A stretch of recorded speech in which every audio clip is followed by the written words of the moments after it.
This first segment, we are going to be focusing on introduction to negotiation. So tell me, when now do you negotiate?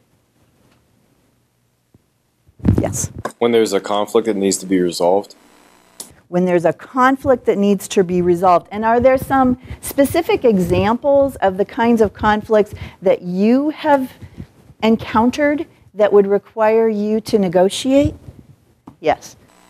Like when there's like damage on a product that I want to buy, like for instance clothes, I negotiate like the percentage I want off or something. Absolutely.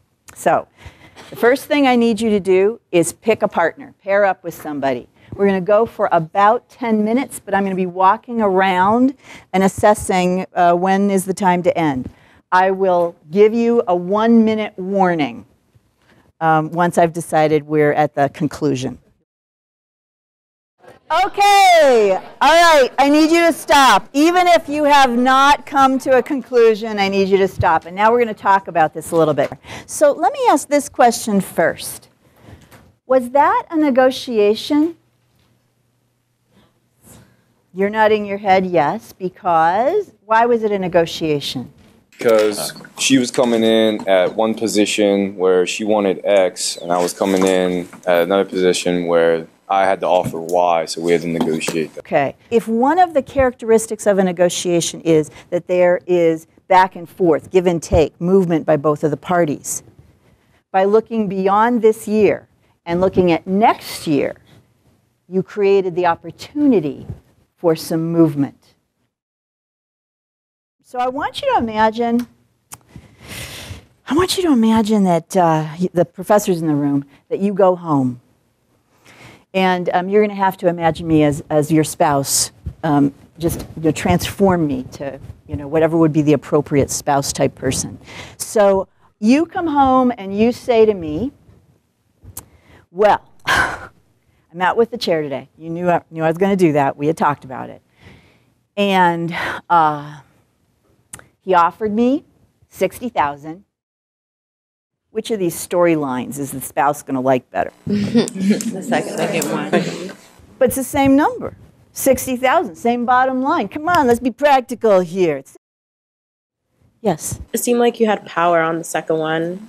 Even though the bottom line is exactly the same. Yeah, it just seemed like you had credibility and there was some substance as to what you were doing, and you mattered. So some of what's being demonstrated in this one is respect for me as a negotiator, and respect for myself as a negotiator, and negotiation competence.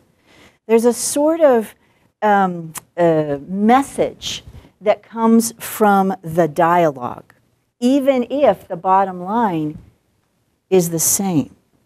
There's also a whole deep literature on something called procedural justice. I don't know, some of you who are psychology majors may have been introduced to this.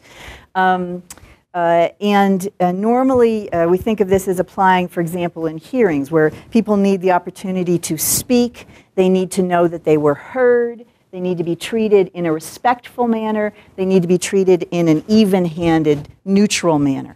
When the chair is allowing the professor to speak, is acknowledging what the professor has said, and is acknowledging that both by reflecting back, but also by making movement, and is treating the professor in what seems to be a respectful way, there are all of these great consequences that come from processes that are perceived as procedurally just. So I am almost done with my time here with you on this.